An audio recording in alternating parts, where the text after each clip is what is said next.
começou em meados anos 80, né? Começou mesmo com a Big Black, né? Finado Chacrinha.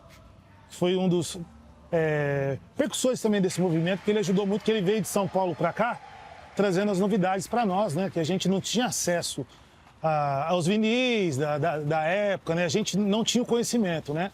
E através do Chacrinha, que ele veio de São Paulo e montou essa Big Black, que ele dava som lá no DA, no Clube DA, né? Que era onde era a antiga Unesp, né? E dali nós fomos conhecendo o rap, fomos se interessando pela parada, né? Que é uma coisa muito que tá no sangue, né? No nosso sangue.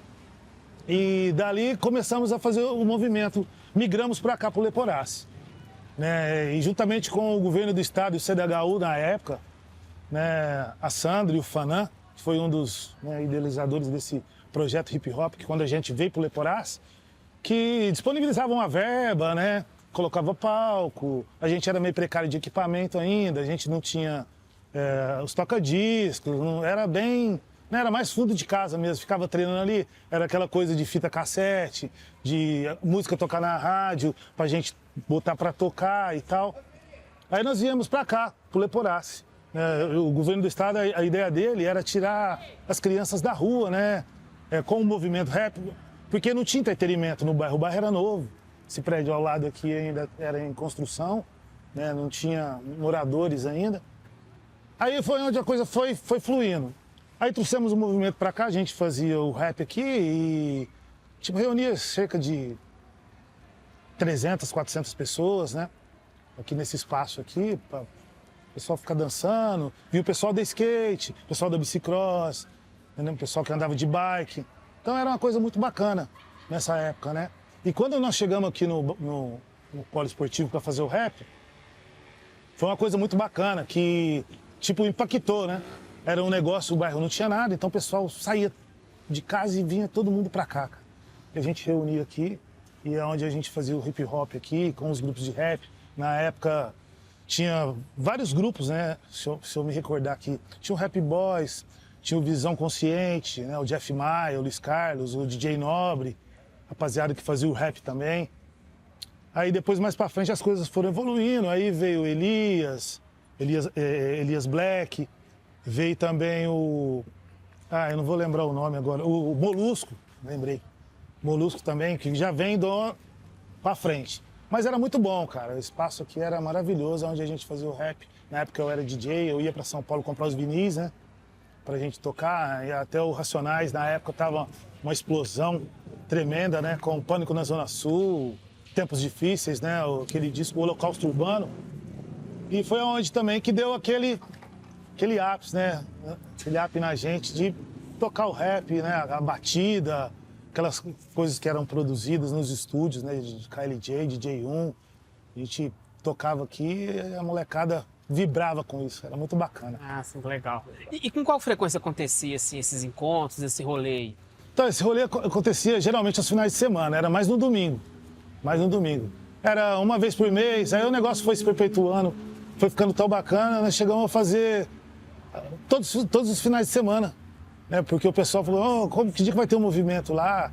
A gente na época tinha rádios pirata até, né? As rádios davam apoio para nós, né? Divulgavam o nosso projeto. Então foi muito bom, cara, muito bacana mesmo. Essa época aí, uma época, assim, na minha adolescência que eu vivi e aprendi muito, né? E me ajudou muito também, né? Me resgatou, né? De ser algo aí até pior na rua. E aquelas crianças também que frequentavam, que muitos partiram para um caminho que não foi legal, mas muitos também, né, tiveram um caminho bacana através do hip hop, através do rap, através das letras, né? Que era um toque, né, de consciência, tal, para não cair nas drogas, para não partir para o crime, não partir para violência, né? Foi muito bacana. Ah, sim. E esse movimento intenso, assim, durou mais ou menos quanto tempo, assim, mais ou menos? Assim, quantos anos isso durou? Durou mais ou menos de 3 a 4 anos, cara. A gente foi fazendo esse movimento, assim, não frequente, né? Frequente era uma vez por mês, chegou a fazer toda semana, mas foi mais ou menos isso, de 3 a 4 anos. Ah, sim. E assim, sempre foi financiado ou teve algum momento que foi espontâneo, mesmo sem a grana? Não, foi espontâneo, sem a grana. A grana chegou depois com governo do estado e CDHU. Sim. Porque aí tinha psicólogos, né? Tinha o pessoal que cuidava dessa parte, né? Porque a ideia deles era não tirar as crianças da rua um pouco, né? E trazendo para esse espaço aqui, onde tinha música, né? Era o entretenimento que o bairro tinha na época. Não, sim. E assim, E como que era o envolvimento de vocês com o movimento político da cidade? Assim, aconteceu em algum momento uma aproximação de vocês, por exemplo, com as eleições, com vereadores, alguma coisa assim, ou não? Ou sempre foi mais apartidário, enfim, como que era? Não, depois que deu certo, aí sempre aparece, né? Sim, claro. Depois que aí apareceu políticos interessados, mas aí a época foi passando, né? O pessoal foi, né, a gente foi crescendo, né? O pessoal foi casando, aí deu uma dispersada um pouco no movimento, mas foi uma época de... E assim, e como que era o Leporace dessa época, assim, do final dos anos 80 para o início dos anos 90? Né? Eu sei que assim, os prédios veio depois, né? Primeiro teve, né, um bairro lá embaixo, o Leporace 1, 2, mas como que era, assim? Então, o Leporace era um bairro, assim, por ser um bairro de início, né? Era bom, era gostoso, mas também um pouco, como se por ser periferia, né? Tem seus prós e seus contras. Tava chegando aquela época, era uma época que a molecada estava crescendo, vieram as gangues, né? O pessoal ia muito para os bailes, né? Tipo, a EC, tinha o som na EC, tinha contramão, tinha embalos, a raio laser. O pessoal ia muito para esses picos, mas o bairro já estava começando a ser um pouco violento, né? E a ideia mesmo do CDHU, do governo do estado, era, tipo, dar uma amenizada nesse item, né? Que era violência, que era o crime, tráfico de drogas, né? Tirar a molecada da rua, né? Com a música, com o rap, com o hip hop, tipo um toque de consciência, né? Assim, então quer dizer, era pouco assistido o Leporace no começo. Não, assim, sim. Sim.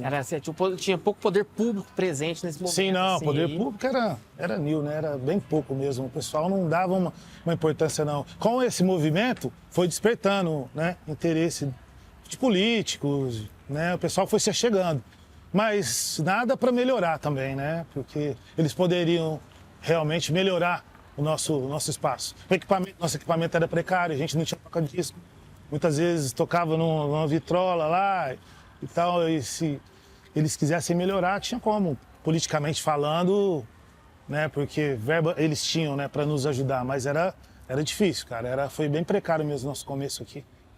Sim. Não, e assim, e sem contar que assim, né, o movimento de vocês deixou uma grande contribuição para o hip hop da cidade e da região, né? Sim, da cidade. E assim, fala um pouco aí da galera que foi chegando aos poucos aí, se você lembra de alguma história aqui. Sim. Aí foi chegando a rapaziada, né? Eu lembro que quando a gente fazia o rap aqui, foram vindo vários grupos, né? O pessoal foi montando um grupo, eu lembro. Tinha o Jeff Maia, Visão Consciente, que até gravou depois. Visão Consciente a gente era próximo, eu e o Jeff, a gente era bem amigo. Mas rolava um lance bem de disputa também, né? Tipo, cada um querendo fazer melhor, cada um... Uma disputa saudável. Saudável. E a gente era a gente mesmo que compunha as letras, eu era compositor das letras. Foi chegando o Rap Boys, o Código Mortal, né, o Visão Consciente. Deixa eu ver se eu lembro de mais alguns grupos. Tinha o MC Mad, tinha até os Café, amigos meus também, que depois partiram para outra vertente, para o samba, tocava rap também. Mas o negócio foi bacana, cara. Tinha até um lance aí na Hertz, que na época que o negócio pegou tanto na veia que das rádios, né, ficou interessado naquilo, né? Pô, que legal. Eu tive até um programa na Hertz. Legal. A gente tocava rap, 1 hora de rap na Rádio Hertz. Na 98 também teve o programa de rap. As rádios vieram e a gente ia pra rádio, tocava ali e era bacana, cara. Era bem... O incentivo foi bacana na época. Foi muito bom o incentivo das rádios. A gente não pôde dar continuidade por falta de patrocínio, né? Ninguém patrocinava rap. Para você sair no comércio e falar assim, vamos fazer um programa de rap hoje e eu quero um patrocínio seu de X, ninguém patrocinava, né? Quem nos ajudava mesmo na época era o Israel Lopes, né? Que hoje nem tá aqui mais, hoje ele é locutor lá em Americana, até gospel. né? O Israel, o Marcos Rogério, o pessoal abriu as portas da Regis para nós tocar o rap. Mas depois também foram fechando, porque as letras eram muito, como é que se diz, né? Um pouco pesada, né? Pesada assim, era rap protestante, né? Racionais estava lançando, como eu te disse agora há pouco, Racionais estava lançando Holocausto Urbano, Pânico na Zona Sul, Tempos Difíceis, Beco Sem Saída, né? Umas letras que fala, na época os caras ouviam e falavam, pô, o cara atacava o sistema, né? Então nós era o oposto, né? A gente via na contramão do negócio. Sim, e os anos 90, o Leporace também ficou um bairro populoso. Rapidamente cresceu, né? No final dos anos 80 para os anos 90. E a efervescência cultural também aqui no bairro era gigantesca, né? Por exemplo, você mesmo citou aí a saída daqui do hip hop, do rap, do samba, Sim. né? Então isso também contribuiu bastante aí para o movimento de vocês, né? Sim, sim. Leporace é um bairro muito celeiro de artistas locais, eu diria, né? Artistas em si, né? Artistas do bairro. Que foi um lugar onde se criou muitas pessoas. Hoje eu estou em outro ramo, que é na música, né? Sou percussionista e músico. Muitos amigos meus saíram daqui, cara. Muitos amigos mesmo saíram daqui. Aqui é um celeiro de talento, cara, o Leporace. Nação, não é? Isso com certeza. E assim, na sua opinião, né? Qual você acha que é o legado que o Leporace e vocês deixaram para a cidade? Assim? O legado que nós deixamos, cara, foi uma coisa muito bacana, né? Legado de... Como que eu diria para você? Um legado de se criar num lugar, cara, onde você não tinha perspectiva de nada, né? Porque periferia em si, né? É um lugar já um pouco meio discriminado, né? Em si, por ser periférico, né? Uhum. Deixou um legado de, hoje, para mim, eu diria para mim, né? Um legado de responsabilidade, um legado de paz, né? Um legado de ser humano, né? Um legado de uma boa pessoa, uma boa índole, né? Me ajudou muito nisso, o rap em si me trouxe isso, né, cara? Porque, tipo, se não fosse o rap, talvez hoje eu nem estaria na música, né? Então me ajudou muito, me deixou um legado diria pra você, de ser humano, cara, de um bom ser humano, de um bom ser humano, uma boa pessoa. Isso que me deixou Leporace, essa recordação que eu tenho desse lugar aqui, muito boa, que foi na minha infância, né? Era adolescente, né? Então foi muito bom mesmo.